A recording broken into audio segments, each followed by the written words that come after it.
Welcome to the Afterspin, opinions from thought leaders in our state. I want to ask Cash Michaels and Becki Gray. A recent survey of 32 public universities that included UNC Chapel Hill reports that 1 out of 3 female undergraduate students reports having been sexually assaulted. More than half of them didn't report it because they didn't consider it serious enough. What does that say about college campuses and the reporting? Are we not taking this seriously enough, Cash? Well, I think the more pertinent question is whether college campuses are taking it seriously. As a father of 2 young girls, one who is headed to college in 2 years, these results concern me. And the question is whether or not the culture on college campuses can be changed. They should be changed. When undergraduates, female undergraduates, feel as if they have no recourse, or not even to report sexual assault, that's a problem. They have rights too. They're American citizens. And all of us, who are married to women or have daughters, have heard these stories over and over again, Becki. I mean, this is an issue which we need to face in this. We absolutely need to face it, Tom. And the statistics that you've shared are shocking and troubling. Disturbing.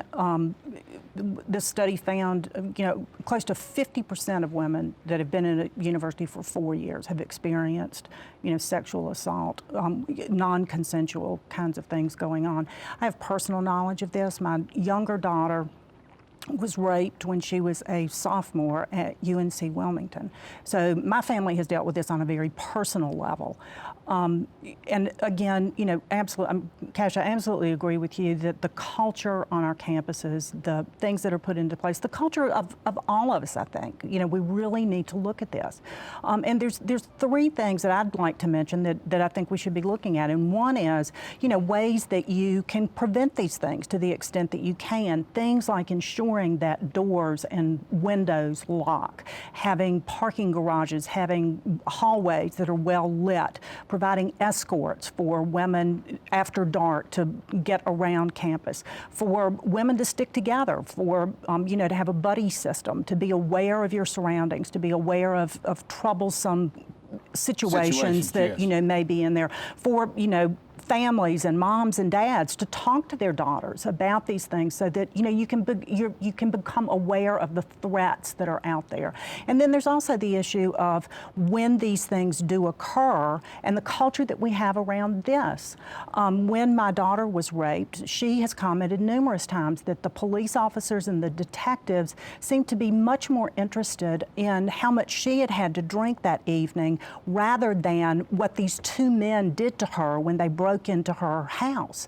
The way that women are treated as if they are to blame for what has happened to them. The treatment at the hospitals, and I think that the nurses and the caregivers do the best that they can.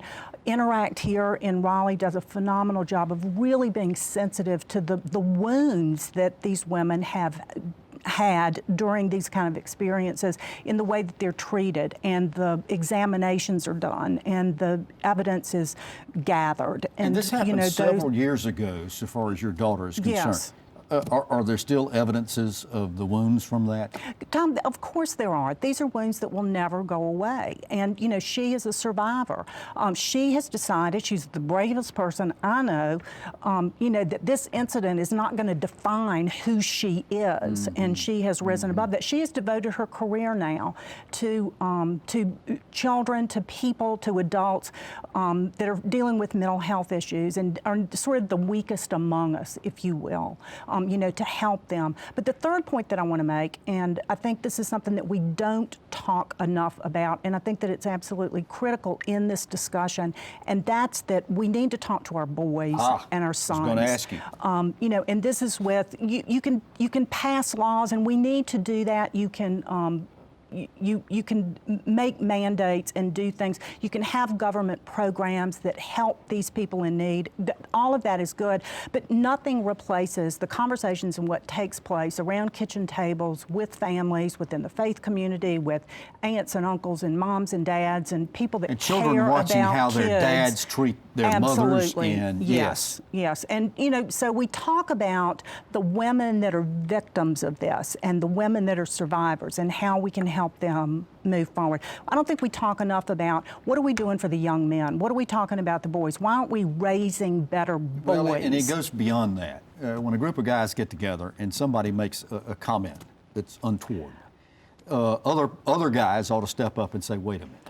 Absolutely. We can't do Absolutely. that. Yes.